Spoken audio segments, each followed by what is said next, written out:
नमस्कार, मैं मयूर जोशी। आप देख रहे हैं उदयपुर न्यूज़ और इस वक्त हमारे साथ मौजूद हैं पूर्व विधानसभा अध्यक्ष वल्लभ नगर कुंदन सिंह जी कच्छेर। कुंदन सिंह जी की अगर एक कहावत कही जाए कि चौबे जी गए थे छब्बे जी बनने और दूबे जी बनकर लौटे। कुंदन सिंह जी, ये वाक्य जो आपके लिए, मुहावरा जो आपके लिए इस्तेमाल किया गया है, इसे किस हद तक सही मानते हैं? देखो, ये वल्लभ नगर का यूथ कांग्रेस का चुनाव जब मैंने नॉमिनेशन करा तब तक ठीक था। तो मेरे नॉमिनेशन के बाद एमएलए साहब की तरफ से कैंडिडेट आता है गोपाल जाट।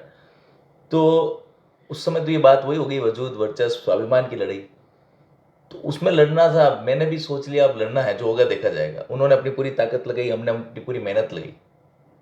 उनके साथ पूरा संगठन, सारे सरपंच, सब लोग उनके साथ थे और मेरे साथ मेरी युवा टीम और मैं, हम सब संघर्ष करते रहे। चुनाव में हार जीत होती रहती है। मनुष्य के जीवन में लक्ष्य से बड़ा कोई साहस नहीं। हारा वही है जो लड़ा नहीं। जी तो उसमें कोई दिक्कत नहीं, मैं पहले ही अध्यक्ष रह चुका हूँ।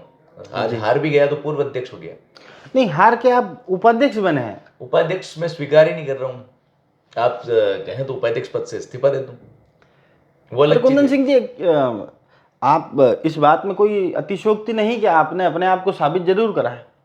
आप पूरे एक सिस्टम के खिलाफ चुनाव लड़े, क्योंकि पूरा का पूरा जो अमला था, सरकारी अमला, वो सभी गोपाल जाट को अपना उम्मीदवार मान रहे थे। उनके लिए वोट भी उन्होंने खुले मंच से भी मांगे हैं और कुछ बड़े नेताओं ने, तथाकथित एमएलए साहब ने भी उनके लिए वोट मांगे। इनका ऑडियो भी वायरल हुआ और सब ने उसको देखा और सुना।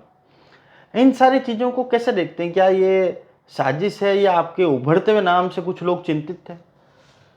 मेन तो दिक्कत यही थी, साजिश भी थी, उभरते हुए नाम को लेकर कि इतनी मेहनत करता है, दौड़ भाग करता है, इतनी कम उम्र में इतनी पकड़ बना ली, तो लोग चिंतित भी थे। और ये कि ये भ्रम इन्होंने एमएलए साहब के माइंड में भी डाला है कि आने वाले टाइम पे आपके बेटे के भविष्य को लेकर खतरा ही है, इसको अभी नहीं जी निपटाओगे तो ये आगे जाके ज़्यादा मजबूत हो जाएगा। जी। तो कुछ नारदों ने मिलकर आपका सिंहासन खाली करा, ऐसा बिल्कुल इंतजाम है आपका? बिल्कुल, कुछ नारद थे जो बिल्कुल राजनीति से निपट चुके थे, जिनको जिंदा मैंने किया था।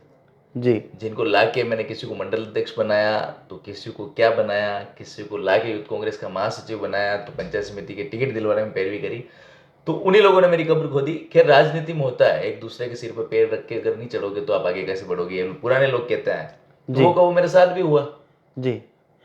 इस हार के क्या मायने हैं आपके लिए? इस हार से मेरे को एक तो अच्छा अच्छा सबक मिला।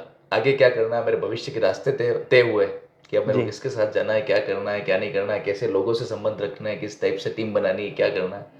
जी तो इस हार से बहुत बहुत ज़्यादा सबक मिला मेरे को कि मेरा पूरा फ्यूचर क्लियर हो गया। अभी तक 8-10 साल की जो जी राजनीति करी, उससे उसका जो परिणाम सामने आया कि मैंने किन किन लोगों से संबंध रखे, समय आने पर इस चुनाव में किस किसने पीठ दिखाई। तो अब मेरा रास्ता भी क्लियर हुआ, आगे मुझे क्या करना है, क्या नहीं करना है, वो आराम से मैं बैठ के जो जो लोग मेरे साथ इस संघर्ष में साथ रहे, उनके साथ बैठ के डिसाइड करूंगा कि आगे क्या करूँ। जिन लोगों ने आपके रास्ते में कांटे बिछाए, क्या भविष्य में उनके लिए फूल बिछा पाएंगे? नहीं नहीं, ये तो संभव ही नहीं। जी जिन्होंने कांटे बिछाए तो उनके लिए कांटे तैयार होंगे, तो भगवान ईश्वर फैसला करता है ऊपर से जी कि वो सभी के साथ होना है। आज मेरे साथ हुआ, कल उनके साथ होगा। जी। मुख्यमंत्री जी खुले मन से भाभी साहब की तारीफ कर चुके हैं। भाभी साहब भी हर बात में मुख्यमंत्री जी का जिक्र करती हैं, जबकि अगर स्वर्गीय बंटी दादा की बात की जाए तो बंटी दादा के नेता सचिन पायलट साहब थे।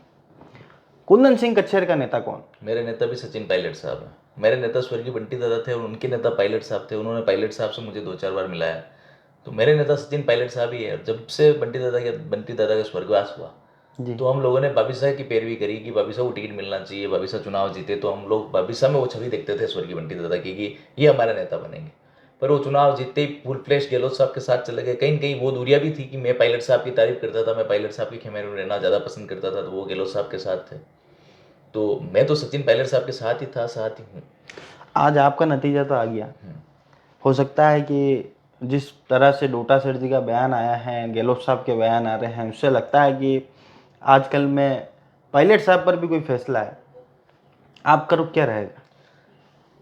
फैसला अगर पायलट साहब के साथ गलत आता है, अगर ये पायलट साहब के प्रति कोई ऐसी कार्रवाई करते हैं, तो गलत ऐसा नहीं होना चाहिए। राजस्थान में सचिन पायलट साहब ने पिछले 5 सालों में बहुत संघर्ष किया। राजस्थान में सरकार को लाने का सबसे ज़्यादा अगर किसी को श्रेय देना चाहिए तो सचिन पायलट साहब है। उनकी बदौलत राजस्थान में सरकार आई और आज उनके साथ ऐसा हो रहा है तो गलत हो रहा है। आज पायलट साहब जो भी यात्राएं कर रहे हैं, जनसंघर्ष यात्राएं कर रहे हैं, अनशन कर रहे हैं, वो भ्रष्टाचार के खिलाफ कर रहे हैं। पार्टी के खिलाफ तो ऐसी कोई गतिविधि है नहीं कि वो हो पार्टी के सकता है खिलाफ कर कि रहे हैं। कोई लोग भ्रष्टाचार में लिप्त हो, उनको लगता हो कि ये उनके खिलाफ हो। हाँ, तो ऐसे लोग करेंगे ना, फिर ऐसे लोग उनको निपटाना चाहेंगे। जैसे मेरे साथ भी हुआ, जिनको मेरे से दिक्कत थी कि ये आने वाले फ्यूचर में हमारे रास्ते का कांटा आएगा, तो वो निपटाना चाह रहे होंगे। वैसा वैसा पायलट साहब के साथ भी हो रहा है, पर ऐसा नहीं होना चाहिए। अगर पायलट साहब के साथ गलत होता है तो आपको पता है कि राजस्थान के सारे युवा अगर कांग्रेस में आज हैं और सक्रिय हैं और जुड़े हुए हैं, तो पायलट साहब की बदौलत जुड़े हुए हैं।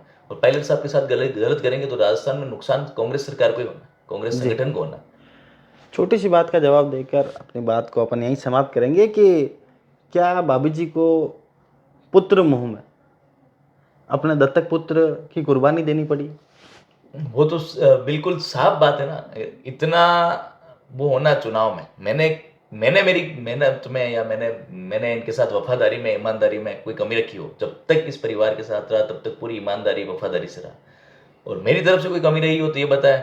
ऐसी क्या कमी रही जो ये मेरे को निपटाने में लग गए? चुनाव में मेरे सामने कैंडिडेट जबरदस्ती तैयार करना और इतना दमखम के साथ उसके साथ ताकत लगाना मेरे को निपटाने के लिए, तो ये तो आप सभी को पता है, वल्लभ नगर की पूरी जनता को पता है, और ऊपर कुंदन ईश्वर सिंह को जी, भी एक पता है। छोटी सी बात का जवाब और दें।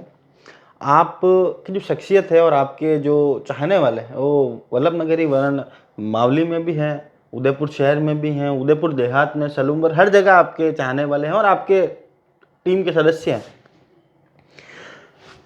विधानसभा अध्यक्ष आप रह चुके थे, क्या आपको नहीं लगता था कि देहात जिला अध्यक्ष आपके लिए उपयुक्त स्थान था?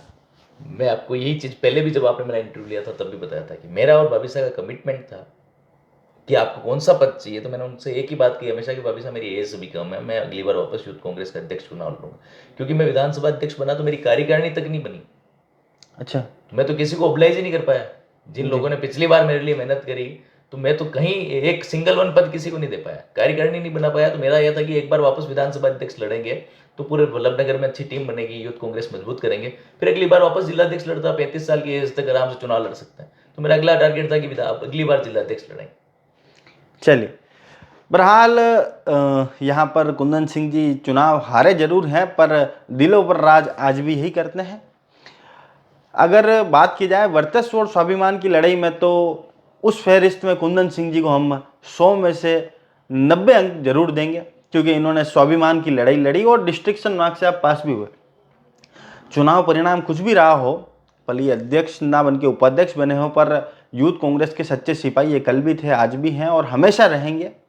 बंटी दादा इनके नेता थे और हमेशा जब जब ये राजनीति करेंगे इनका ये कहना था कि बंटी दादा के नक्शे कदम पर चलकर ही करेंगे। और भविष्य में अगर पायलट साहब के साथ कुछ गलत होता है तो ये पायलट साहब का साथ अपनी टीम के सदस्यों से बात कर जरूर देंगे। इसी के साथ मैं अपनी बात को ख़त्म करता हूँ, आपसे अलविदा लेता हूँ। तब तक के लिए धन्यवाद।